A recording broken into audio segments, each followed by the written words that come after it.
오늘 히터를 틀었습니다.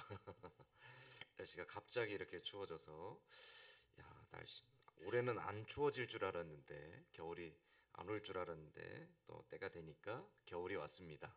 하나님께서 만물을 그 뜻대로 운행하심과 같이 또 저 여러분의 삶이 보이지 않을지라도 하나님의 그 뜻하시는 대로 인도하여 주실 줄 믿습니다. 하나님 신뢰하며 따라가는 믿음의 사람들이 되기를 소망합니다. 기도하겠습니다. 하나님 감사합니다. 추워진 날씨 속에 우리의 몸과 마음이 하나님 안에서 더욱더 위로함을 얻고 강건케 하여 주시옵소서. 아버지 하나님, 만물이 시절을 따라 변화됨과 같이 이 만물을 다스리시는 그 하나님의 섭리가 이 땅을 다스림과 같이 또 주께서 우리의 인생을 다스리실 줄 믿기에 우리가 염려하거나 두려워하지 아니하며 다만 주를 믿는 그 믿음으로 인하여 감사하며 기뻐하며 따라가는 주의 백성들이 다 되게 하여 주옵소서. 이 저녁에도 그 은혜를 사모하며 예배하는 자리로 나왔사오니 주시는 은혜로 말미암아 큰 힘을 얻는 귀하고 복된 시간 되게 하여 주옵소서. 함께 하실 줄 믿사오며 예수님의 이름으로 기도드리옵나이다. 아멘. 우리 함께 찬송가 151장 찬송하겠습니다. 찬송가 151장입니다. 만왕의 왕 내 주께서 왜 고초당했나. 이 벌레 같은 날 위에 그 보혈을 흘렸네. 십자가 내가 처음 볼 때에 나의 맘에 큰 고통 사라져.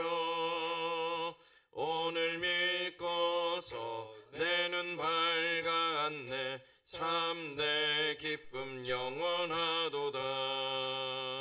주 십자가 못 박힘은 속죄함 아닌가. 그 긍휼함과 큰 은혜 말할 수 없도다. 십자가 내가 처음 볼 때에 나의 맘에 큰 고통 사라져. 오늘 믿고서 내 눈 밝았네. 참 내 기쁨 영원하도다. 늘으로도 그 큰 은혜 다 갚을 수 없네. 나 주님께 몸 바쳐서 주의 이름 쓰리. 십자가 내가 처음 볼 때에 나의 맘에 큰 고통 사라져. 오늘 믿고서 내 눈 밝았네. 참 내 기쁨 영원한. 십자가 내가 처음 볼 때에 나의 맘에 큰 고통 사라져. 오늘 믿고서 내 눈 밝았네. 참 내 기쁨 영원하도다. 아멘. 우리 191장 한 장 더 찬송하겠습니다. 찬송가 191장입니다. 내가 매일 기쁘게 순례의 길 행함은 주의 팔이 나를 안보함이요. 내가 주의 큰 복을 받는 참된 비결은 주의 영이 함께함이라. 성령이 계시네. 할렐루야 함께하시네.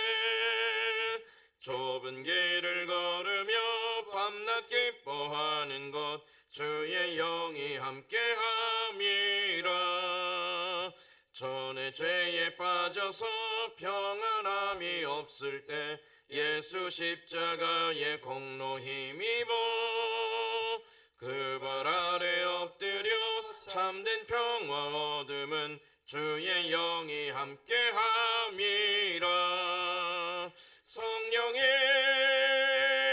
계시네. 할렐루야 함께 하시네. 좁은 길을 걸으며 밤낮 기뻐하는 것 주의 영이 함께 함이라. 나와 동행하시고 모든 염려하시니 나는 숲의 새와 같이 기쁘다. 내가 기쁜 마음으로 주의 뜻을 행함은 주의 영이 함께 함이라. 성령이 계시네. 할렐루야 함께 하시네. 좁은 길을 걸으며 밤낮 기뻐하는 것 주의 영이 함께 함이라. 세상 모든 욕망과 나의 모든 정욕은 십자가에 이미 못을 박았네. 어두운 밤이 지나고 무거운 짐 벗으니 주의 영이 함께 함이라. 성령이 계시네. 할렐루야 함께 하시네. 좁은 길을 걸으며 밤낮 기뻐하는 것 주의 영이 함께 함이라. 아멘. 우리 박정숙 권사님 대표하여 기도하겠습니다. 사랑의 아버지 하나님, 은혜를 감사를 드리옵나이다. 지난 주일로 한 3일 동안도 부족한 죄들 주님 은혜 가운데 지낼 수 있도록 허락하여 주셨다가 이 시간 3일 기도로 주님 전에 나와서 예배하게 해주심을 감사를 드리옵나이다. 아멘. 아버지, 저들은 한 3일 동안도 살면서 하나님 주님의 뜻대로 산다고 입술로는 말하였지만은 참으로 하나님의 뜻대로 살지 못하고 우리들의 인간의 수단과 방법으로 살아온 것뿐인 줄 압니다. 이 시간도 주님 앞에 회개하는 심령 되기를 주님 원하오며 주님 앞에 잘못 살아온 모든 것을 주님 이 시간에 용서하여 주시기를 간절히 바라옵고 원하옵나이다. 아멘. 참으로 아버지 하나님, 믿음이 없이는 저들이 아무것도 할 수가 없습니다. 부족한 저들에게 큰 믿음을 주시고 주님 말씀에 순종할 수 있는 저들이 되기를 아버지 하나님 앞에 간절히 바라옵고 주여 원하옵나이다. 아멘. 아버지 하나님, 벌써 10월 오늘 마지막 수요 예배입니다. 아버지 하나님, 이 10달 동안도 살아오면서 저희들이 참으로 주님을 위해서 얼마나 살아왔으며 주님을 기뻐하는 일에 얼마나 힘썼는지 아버지 하나님, 저희들이 참으로 깨어르고 나태한 저희들이었습니다. 아버지, 부지런하여 열심을 품어 주님을 섬길 수 있는 저들이 되기를 주여 원하면 하나님이 기뻐하는 일에 아버지 힘쓰고 애쓰는 저들이 되기를 아버지 앞에 간구하옵나이다. 주님. 아버지 하나님, 저들에게 귀한 직분을 주셨지만은 직분 감당하지 못할 때가 많습니다. 아버지 하나님, 직분을 잘 감당할 수 있는 저들이 되기를 아버지 앞에 간절히 바라옵고 원하옵나이다. 특별히 목사님 능력 주시고 사명 잘 감당하게 해 주시옵시고 말씀을 증거하실 때마다 아버지 하나님 은혜의 말씀, 생명의 말씀이 되기를 주여 원하오며 저들이 그 말씀을 듣고 보고 배움을 인하여 순종하며 실천에 옮길 수 있는 저들이 되기를 아버지 앞에 간절히 바라옵고 원하옵나이다. 아멘. 선진 교회를 축복하여 주시옵시고 모든 아버지 성도님들, 특별히 장로님, 군사님, 집사님, 성도님들 가정가정을 돌아봐 주시옵시고 주님. 아버지 하나님 은혜 베풀어 주시옵시고 가정에 우환질고 병마가 틈타지 말기를 주여 원하오며 아버지. 가정에 하나님의 은총이 함께하는 가정들이 되게 하시옵시고 서로 사랑하며 살아갈 수 있는 가정들이 다 되기를 아버지 앞에 간절히 바라옵고 원하오며 아멘. 아버지 하나님의 먼저 믿는 저들이 아버지 하나님의 모든 자들에게 본이 되고 덕이 될 수 있는 생활할 수 있도록 하나님께서 은혜를 베풀어 주시기를 간절히 바라옵고 주여 원하옵나이다. 아멘. 특별히 아버지 하나님이 이 나라를 기억하여 주옵시고 나라가 평안하기를 주여 원하옵나이다. 이정자들을 기억하여 주옵시고 참으로 하나님 나라를 걱정하고 이 나라를 걱정하는 아버지 하나님의 백성들이 걱정하고 아버지 하는 것이 아니라 아버지 하나님 위에서부터 하나님 나라를 걱정하며 아버지 하나님 나라를 위해서 기도하는 사람들이 많아지기를 주님 앞에 간절히 바라옵고 나오며 아버지 하나님 우리나라를 지켜주시기를 간절히 바라옵고 나오며 아버지 하나님 이 나라가 하나님 먼저 주님 앞에 바로 서는 나라 되기를 주님 앞에 아버지. 간절히 바라옵고 주여 원하옵나이다. 아멘. 아버지 하나님 이 한 해도 다음 주일은 추수감사절입니다. 한 해를 지켜주시옵시고 아버지 이른 비와 늦은 비를 주셔서 아버지 하나님이여 밖에 나가면은 들판에 누런 곡식이 볼 때에 참 하나님 감사합니다. 주님. 아버지 하나님이여 저희들이 하나님 앞에 감사하는 저들이 되기를 주여 원하옵나이다. 아버지 하나님 그 주수감사절에 아버지 하나님 앞에 인색한 자들이 되지 말게 하시옵시고 하나님 앞에 후기 드림으로 감사하는 자들이 되기를 아버지 앞에 간절히 바라옵고 주여 오나옵나이다. 이 시간도 주님 함께해 주시기를 간절히 빌고 오나올 때 예수님 이름으로 감사하며 기도드려옵나이다. 아멘. 아멘.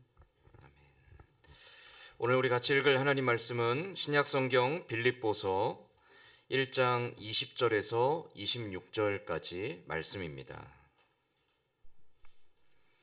제가 가진 성경은 신약성경 318페이지에 있습니다. 빌립보서 1장 20절에서 26절까지 말씀입니다.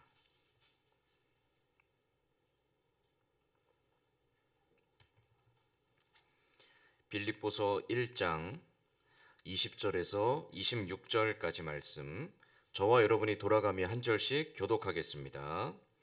나의 간절한 기대와 소망을 따라 아무 일에든지 부끄러워하지 아니하고 지금도 전과 같이 온전히 담대하여 살든지 죽든지 내 몸에서 그리스도가 존귀하게 되게 하려 하나니, 그러나 만일 육신으로 사는 이것이 내 일의 열매일진데 무엇을 택해야 하는지 나는 알지 못하노라.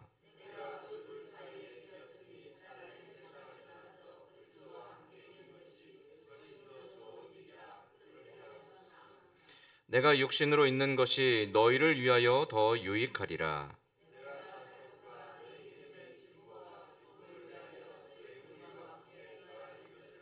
같이 읽겠습니다.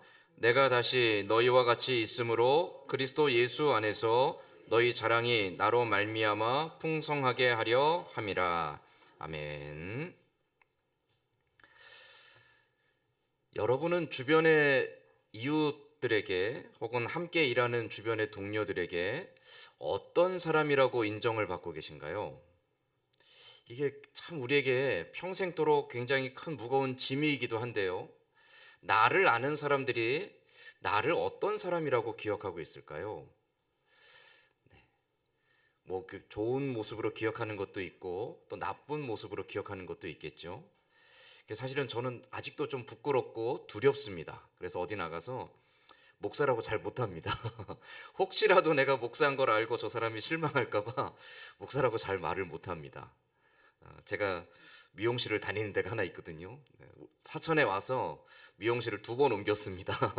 처음 간 곳에 가서 보니까 거기도 이제 교회 다니는 집사님이시고, 2번째로 옮긴 곳도 보니까 교회 다니는 집사님이시더라고요. 근데 아무 말 안 했습니다.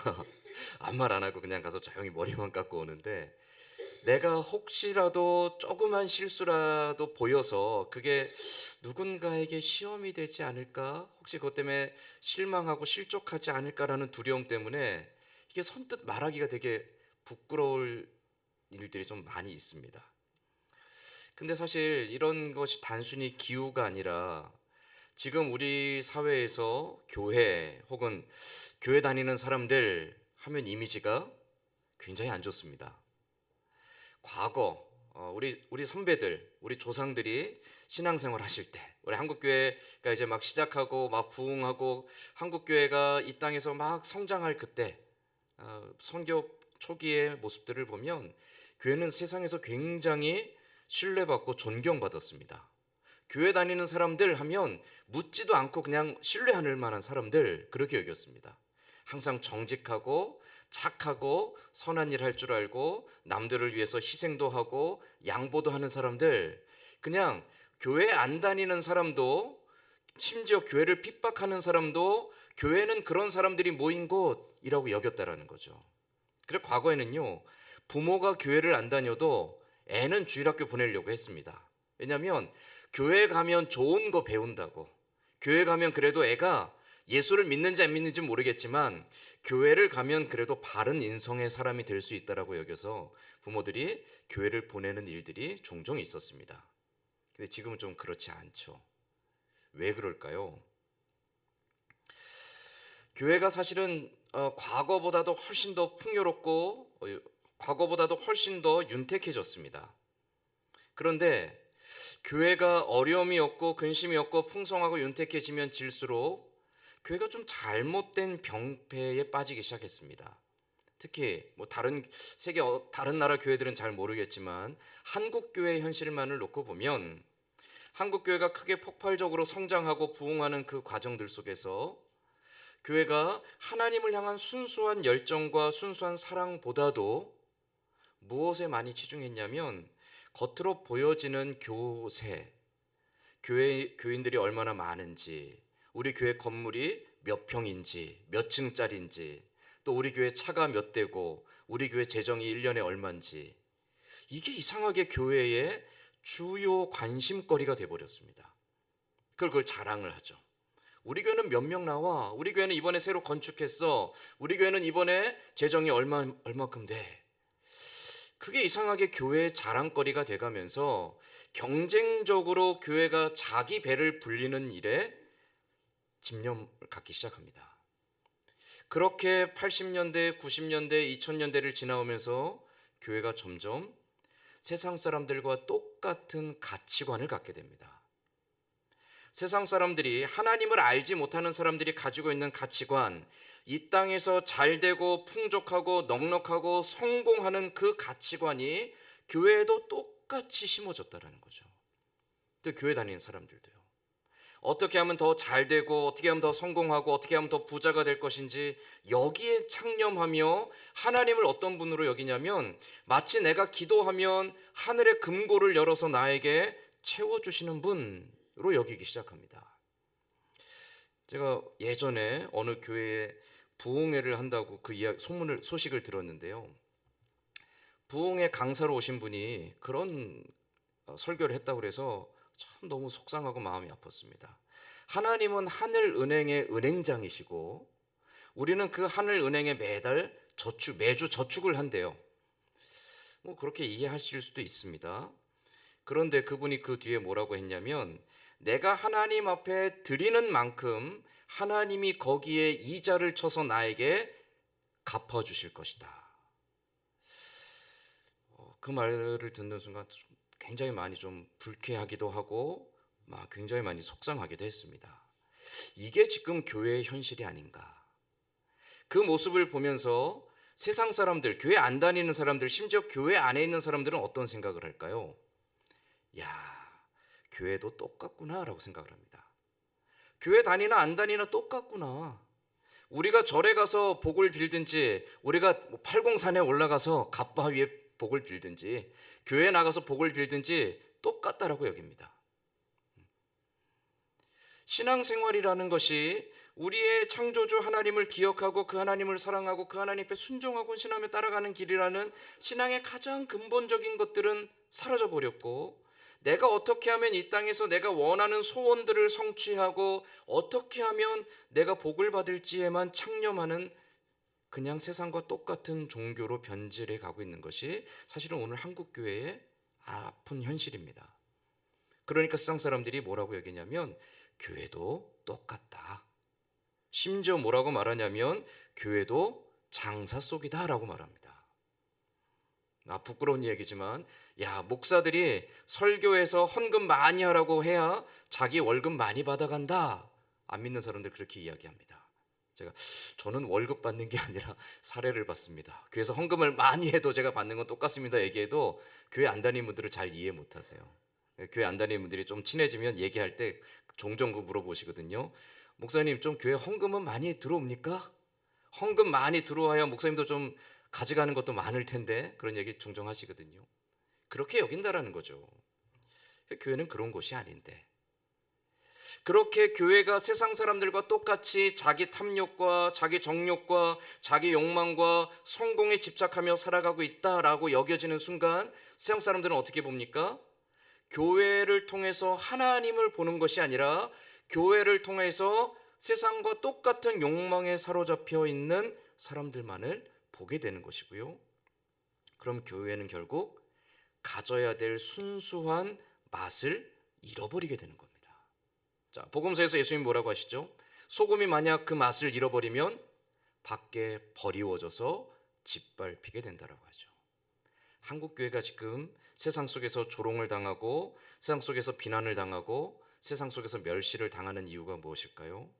물론 세속적이고 세상의 모든 그 가치관들이 하나님과 적대적인 것도 있겠지만 그 중에 절반 이상은 교회가 맛을 잃어버렸기 때문이 아닌가. 왜 맛을 잃어버렸습니까? 하나님이 아니라 자기 영광과 자기 자랑과 자기 풍요에 빠져있기 때문에 그런 것이 아닌가.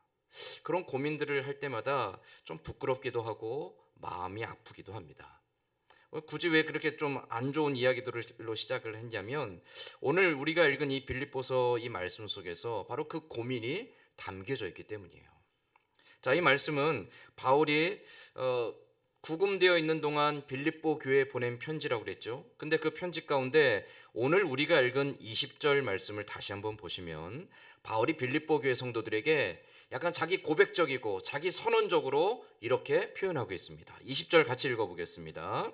나의 간절한 기대와 소망을 따라 아무 일에든지 부끄러워하지 아니하고 지금도 전과 같이 온전히 담대하여 살든지 죽든지 내 몸에서 그리스도가 존귀하게 되게 하려 하나니. 아멘. 바울이 지금 뭐라고 고백하냐면 아무 일에든지 부끄러워하지 아니한다 그렇게 말하고 있죠. 이 말이 내가 복음을 부끄러워하지 아니하노니 라는 의미도 있겠지만 정확히 이 빌립보서 맥락 속에서 바울이 내가 아무 일에든지 부끄러워하지 아니하노니 이 말은 내가 어떤 일이 있어도 어떤 상황에서도 나는 부끄럽게 여기지 않는다. 나는 부끄러움을 당하지 아니한다 라는 뜻입니다. 바울이 지금 사실은 여러 모함을 당하고 있습니다. 비난을 받고 있습니다. 왜죠? 예수 그리스도 때문에. 내가 예수 그리스도를 구주로 믿고 영접하고 주를 위해서 복음의 사역자가 되고 주의 복음을 위해 헌신한 다음부터 나의 대적들이 나를 미워하고요, 나를 원망하고요, 나를 조롱하고요, 나를 모함합니다. 결국 그래서 붙잡혀서 재판까지 받게 되는 거죠. 억울한 상황이에요. 그런데 바울은 지금 내가 죄수가 되어 로마까지 끌려와서 재판을 위해 구금되어 있는 이 상황이 부끄럽지 않다라는 거죠. 왜 부끄럽지 않습니까? 예수님께서 나의 중보자가 되셔서 하나님 앞에서 나를 변호해 주실 것을 믿기 때문입니다. 자, 이 말은 예수님이 나를 변호해 주신다. 근데 내가 그 앞에 부끄럽지 않다. 그러면 나는 예수 그리스도와 하나님 앞에 부끄러울 만한 일을 했습니까? 안 했습니까? 안 한 거죠. 나는 하나님 앞에 부끄러울 것이 없는 사람이기에 내가 하나님과 예수 그리스도 앞에 부끄러울 만한 일을 행하지 아니하였기 때문에 세상 사람들이 나를 아무리 비난하고 조롱해도 나는 아무 부끄러울 것이 없습니다. 그런 뜻입니다. 나는 부끄러운 짓을 하지 않았습니다. 나는 하나님과 사람들 앞에 부끄러울 만한 일을, 악한 일을, 불의한 일을, 거짓된 일을 행하지 않았습니다. 그런 의미에서 내가 부끄러워하지 아니한다 라고 고백하고 있는 거죠. 만약 바울이 남을 속이거나 남의 것을 훔쳤거나 남을 해하였거나 불의하고 악한 일을 하다가 붙잡혀 왔다라면 이런 고백을 할 수 있었을까요? 아니, 못하죠. 그거는 내가 죄를 지어서 벌을 받는 것은 부끄러운 일입니다. 당연히 벌을 받아야 되는 겁니다. 벌을 안 받는 것이 복이 아니고요, 벌을 받고 죄의 사함을 받는 것이 복입니다. 바울은 내가 만약 부끄러운 것이 있다면 죄를 반드시 벌을 받는 것이 맞다라고 여겨요. 그러나 내가 죄를 지은 것이 없기 때문에 부끄럽지 않다라고 하는 거죠.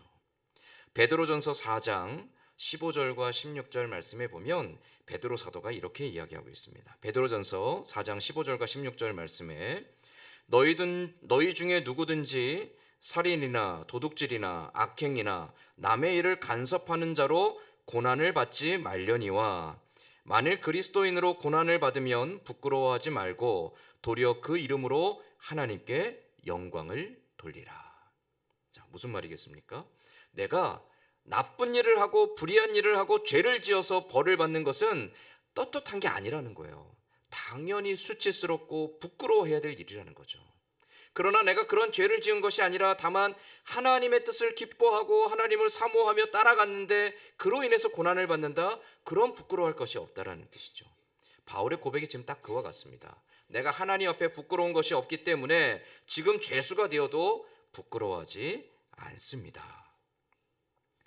근데 바울은 왜 굳이 내가 부끄러워하지 않는다, 내가 부끄러운 일을 행하지 아니하였다라는 이런 고백을 빌립보 교회 성도들에게 지금 공개적으로 하는 걸까요? 자기 자신이 떳떳하면 되잖아요. 바울이 이렇게 고백하는 이유는 내가 그리스도 앞에 부끄러울 것이 없는 신실한 종이었기에 고난당하여도 나는 부끄럽지 않은 것처럼 여러분도 역시 하나님을 믿고 그리스도 안에서 변화된 새로운 사람이 되었다라면 하나님과 그리스도 앞에서 또 세상 앞에서 부끄러울 것이 없는 종이 되어야 됩니다라고 권면하기 위해서입니다. 그렇게 권면할 수밖에 없는 이유가 많은 사람들이 하나님의 이름을 앞세워서 수단과 방법을 가리지 않고 불의하고 악한 일들을 행하면서도 뭐라고 말하냐면 이건 하나님의 영광을 위한 일이야.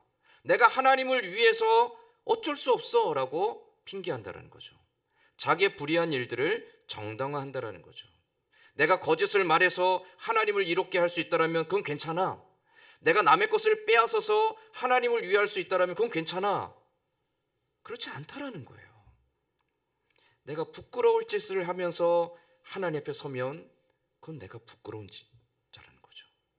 부끄러울 것이 없는 정직함과 의로움과 거룩함과 진실함과 사랑으로 하나님 앞에 섰을 때 내가 고난을 당하고 숫죄를 당하고 모욕을 당하여도 부끄러울 것이 없어지는 것이지, 내가 뭔가 막 뒤에 꿍꿍이가 있고 잘못한 것이 있고 나의 욕심 때문에 악한 일을 행하고 나의 욕망 때문에 더럽고 추한 일을 행하여서 그것이 발각되어서 고난받는다라면 그건 정말 철저히 회개해야 될 부끄러운 일이라는 거예요. 그런데 바울은 사실 예수 그리스도를 믿고 이 부끄럽지 않은 삶을 살려고 하다 보니까 굉장히 그의 인생이 고통스러웠습니다.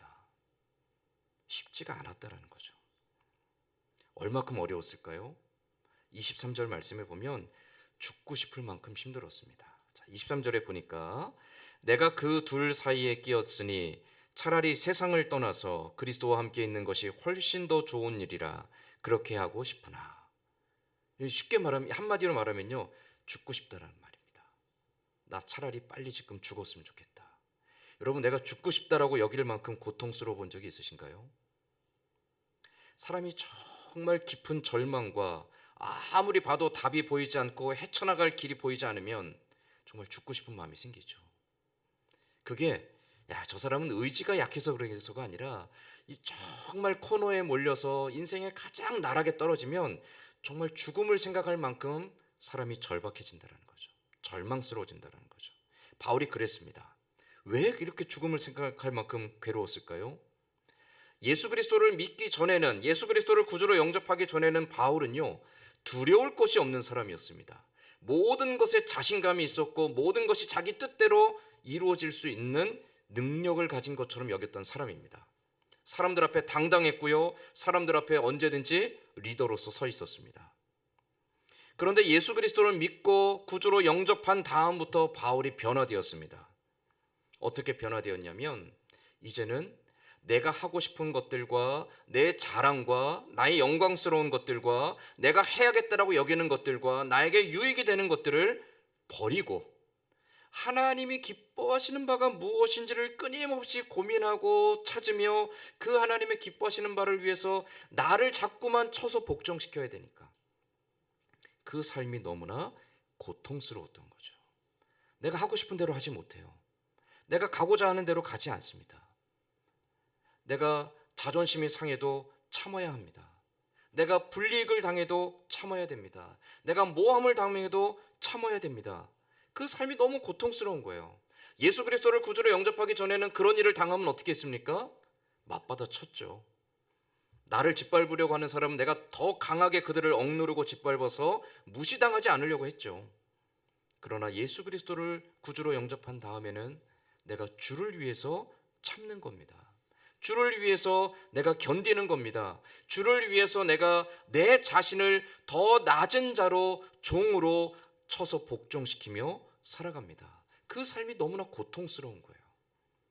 얼마큼 고통스러웠냐면 나 차라리 죽고 싶다라고 할 만큼, 내가 주님 예수 그리스도가 없으면 나 당당하게 세상에 남부럽지 않게 살 수 있는데 예수 그리스도를 나의 구주로 믿고 영접한 다음부터 난 너무너무 고통스럽고 내 인생이 괴롭다라는 거죠.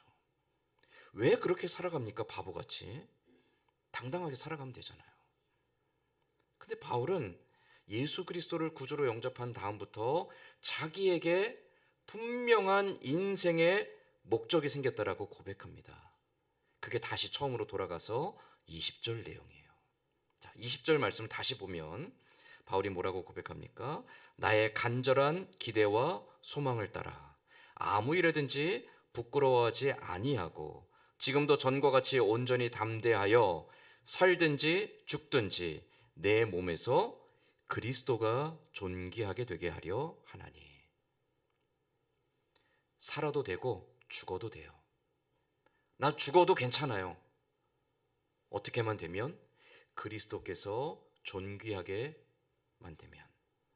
다시 말하면 하나님께서 예수 그리스도를 통하여 이 땅에 이루고자 하시는 바가 성취되어질 수만 있다라면 내가 멸시를 당하고 내가 끌려다니고 내가 죄수가 되고 내가 모욕을 당하고 심지어 내가 죽임을 당해도 나는 상관없습니다.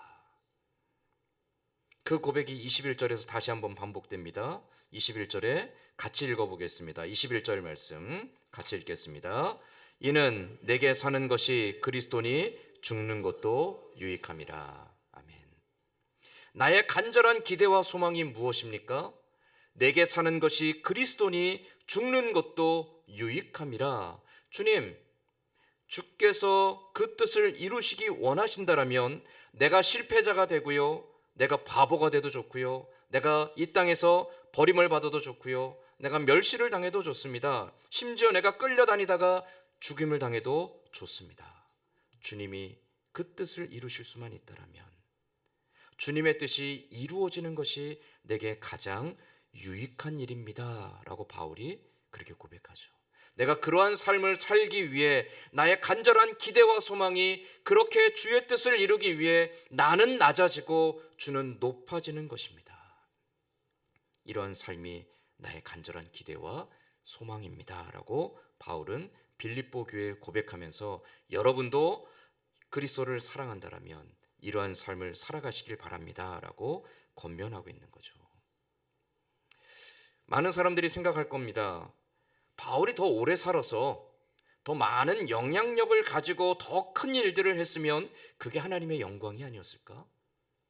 그가 로마 황제를 변화시키고 그를 전도해서 로마 황제가 예수 그리스도를 믿고 그 로마 황제로 말미암아서 교회가 공인이 되고 이 땅에 모든 우상들이 무너졌으면 그게 더 큰 영광이 아닌가? 사람들이 그렇게 많이 이야기하죠. 바울이 교회를 위해서 더 큰 일을 많이 하고 더 많은 교회를 세우고 그가 더 많은 사람들에게 전도했으면 그거 유익 아니야? 그게 더 좋은 일 아니야? 그게 더 성공한 거 아니야? 라고 이야기합니다. 그런데 바울은 뭐라고 말하냐면 내가 로마에 가서 황제를 전도하든 안 하든 내가 더 많은 사람들에게 복음을 전하든 안 하든 내가 더 많은 교회를 세우고 더 많은 곳에 내가 그리스도의 증인이 되든 안 되든 그건 내 생각이고 내 생각보다 중요한 것은 무엇입니까? 하나님의 기뻐하시는 뜻이라는 거죠. 하나님의 기뻐하시는 뜻을 위해서라면 내가 실패자가 되고 죽을 죄인이 되어도 나는 오히려 상관이 없다라는 거죠. 오히려 나에게 기쁨이고 영광이라는 거예요. 왜요? 내가 사는 것이 아니라 내 안에 그리스도께서 사시는 거니까. 내가 주인이 아니라 그리스도께서 주인이시고 내 뜻이 아니라 그리스도의 뜻이 이루어져야 하니까 오직 그것을 위해 살겠다라는 거죠. 그래서 이 고백을 통해서 우리는 끊임없이 고민해야 됩니다. 나의 유익을 구할 것인가? 하나님의 뜻에 순종할 것인가? 내가 원하는 것을 이루기 위해 살아갈 것인가? 아니면 하나님의 기뻐하시는 뜻을 위해 나를 포기할 것인가? 내가 옳다고 여기는 것을 위해 살 것인가? 아니면 하나님의 뜻을 위하여 나를 내려놓고 종으로 순종할 것인가? 우리는 쉽게 종의 고백을 합니다. 하나님, 나는 주의 종입니다. 하나님, 우리가 종된 자로서 나의 주님을 섬깁니다. 여러분, 종은 어떻습니까? 내 자아가 없어요. 종은 철저히 주인의 뜻에 복종하는 자입니다. 그게 우리의 고백이에요. 그 고백을 위해서 우리는 살아가야 한다는 거죠. 심지어 죽음조차도 내가 생각하는 이렇게 하나님의 영광이야, 이것이 하나님의 뜻이야, 이것이 하나님의 기뻐하시는 일이야 라고 여기는 것들조차도 포기할 수 있을 만큼. 그래서 사실 성경에서 아브라함을 우리 믿음의 조상이라고 하죠. 왜 아브라함이 믿음의 조상이 됐을까요? 하나님이 약속하신 시 이삭을 바치라고 했을 때 이삭이 없으면 하나님의 약속 성취 안 돼요. 그럼에도 불구하고 하나님 바치라고 했을 때 그가 다만 믿음으로 나가 그 하나밖에 없는 아들을 바치죠. 하나님이 그 아들을 죽여서 제물로 받는 것을 기뻐하시는 게 아닙니다. 그의 믿음을 확인하기 위한 거였죠. 믿음이란 그런 겁니다. 하나님, 내가 보기에 이렇게 하는 것이 맞습니다. 하나님, 이렇게 해야지만 하나님께 영광이 됩니다. 이렇게 해야지만 교회가 든든히 섭니다. 이렇게 해야지만 사람들이 바르게 됩니다. 하나님, 이렇게 해야지만 하나님의 뜻이 이루어집니다 라고 여기는 우리 안에 갇혀있는 생각과 우리의 편견과 우리의 고집들을 다 내려놓고 하나님, 하나님의 뜻은 무엇입니까? 를 묻는 삶. 그리고 그 하나님의 뜻 앞에 나를 비우고 맞추며 하나님의 뜻을 따라가고자 철저히 순종하겠노라는 간절한 기대와 소망을 가지고 살아가는 삶. 이것이 바로 하나님이 기뻐하시는 믿음의 삶인 줄로 믿습니다. 저와 여러분이 또 우리 교회가 간절한 기대와 소망으로 하나님의 뜻을 바라고 따라가겠습니다. 우리의 생각과 우리의 고집들을 내려놓고 하나님의 뜻을 향해서 나를 맞추겠습니다. 내 이익과 내 자존심과 나의 성공을 포기하고 하나님의 기뻐하시는 뜻을 위해 종이 되겠습니다. 이러한 결단을 가지고 주를 기쁘시게 해드리며 주를 따라가는 우리 모두 또 우리 교회가 될 수 있기를 주님의 이름으로 간절히 소망합니다. 아멘. 기도하겠습니다. 하나님, 우리에게 많은 계획들이 있습니다. 하고 싶은 것도 이루고 싶은 것도 또 이렇게 돼야 된다라고 우리가 마음에 확신하고 있는 것들도 있습니다. 그러나 하나님, 우리의 생각보다도 하나님의 생각이 먼저이며 우리의 계획보다도 하나님의 뜻이 먼저이고 우리가 원하는 것보다도 하나님의 뜻하시는 바가 먼저임을 잊지 않게 하여 주시옵소서. 하나님, 우리의 고집으로 하나님을 꺾으려 하지 않게 하시고 오히려 우리를 꺾어 하나님 앞에 겸손히 순종하는 종으로 살아가게 하여 주시옵소서. 하나님, 평생에 우리의 간절한 기대와 소망이 하나님의 뜻을 위해서라면 나를 기꺼이 내려놓겠습니다라는 이 소망과 이 고백을 가지고 주를 기쁘시게 해드리는 자로 살아가는 우리 모두가 또 우리 교회가 되게 하여 주옵소서. 함께 하실 줄 믿사오며 예수님의 이름으로 기도드리옵나이다. 아멘. 우리 찬송가 384장 찬송한 후에 주님 가르쳐 주신 기도로 오늘 수요 기도에 마치겠습니다. 찬송가 384장입니다. 나의 갈 길 다가도록 예수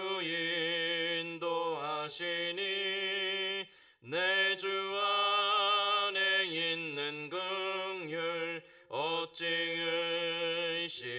의심하리요. 믿음으로 사는 자는 하늘 위로 받겠네. 무슨 일을 만나든지 만사형통하리라. 무슨 일을 만나든지 만사형통하리라. 나의 갈 길 다가도록 예수 인도하시니 어려운 일 당한 때도 족한 은혜 주시네. 나는 심히 고단하고 영혼 매우 가라나. 나의